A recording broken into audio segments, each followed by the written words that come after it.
नमस्कार दोस्तों, आप देख रहे हैं टॉपिक डिकोडर्स। स्वागत है आपका एक नई वीडियो में। आज हम कथा समीक्षा करेंगे मुंशी प्रेमचंद द्वारा रचित मानसरोवर भाग 1 की एक कहानी का, जिस कहानी का नाम है कायर।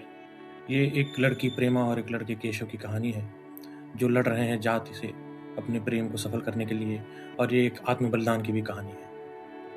ये कहानी एक युवा लड़की प्रेमा की है, जो अपने जीवन के सबसे कठिन मोड़ पर खड़ी है। उसका मन प्रेम, सामाजिक बंधनों और आत्मसम्मान के बीच झूलता है। यह कथा जाति प्रथा, पारिवारिक दबाव और आत्म बलिदान की गहराइयों को छूती है। प्रातः काल का समय है। प्रेमा सोकर उठती है और उसके मन में एक साहस का जन्म होता है। वो सोचती है कि अगर जीवन में निर्णय लेने का अधिकार नहीं है तो जीना व्यर्थ है।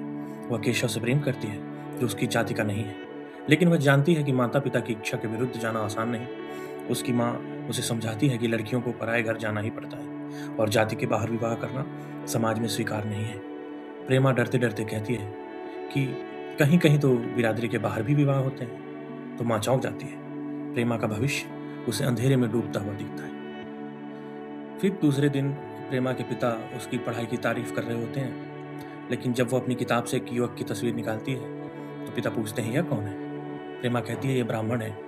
यह सुनते ही पिता का चेहरा कठोर हो जाता है। वे कहते हैं कि शिक्षा अगर कुल मर्यादा को डुबोती है तो वो शिक्षा है। प्रेमा कहती है कि अगर इस युवक में गुण है तो जाति का बंधन क्यों है पिताजी? पिता कहते हैं कि समाज में ऐसे विचारों की कोई जगह नहीं है जैसे विचार तुम दिखा रही हो। वो उसे चेतावनी देते हैं कि वह इस प्रेम को त्याग दे। अगले दिन प्रेमा केशव को एक पत्र लिखती है।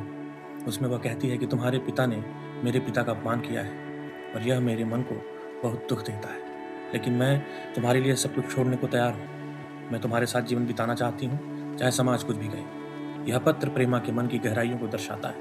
वह जानती है कि यह प्रेम आसान नहीं है, लेकिन वह अपने भावों को दबा नहीं सकती। फिर उस पत्र का उत्तर केशव दूसरे पत्र से देता है। वह कहता है कि वह इस प्रेम को निभा नहीं सकता, उसके पिता ने उसे रोक दिया है। प्रेमा यह पत्र पढ़कर टूट जाती है। वह सोचती है कि अब जीवन में कुछ बचा नहीं। वो माँ से कहती है कि केशव ने उसे छोड़ दिया। माँ उसे समझाती है कि जीवन में ऐसे मोड़ बहुत आते हैं बेटा, लेकिन आत्म बलिदान ही सच्चा प्रेम है। उसी दिन रात की बात है।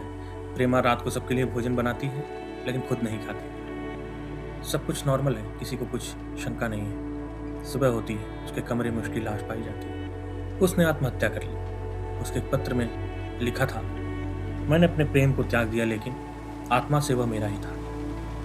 यह कहानी केवल एक प्रेम कथा नहीं, ये हमारे समाज का एक दस्तावेज है। ये दिखाती है कि कैसे जाति, परंपरा और सामाजिक दबाव एक व्यक्ति की स्वतंत्रता और भावनाओं को कुचल सकता है। प्रेम का बलिदान हमें यह सोचने पर मजबूर करता है कि क्या सच में हम स्वतंत्र हैं।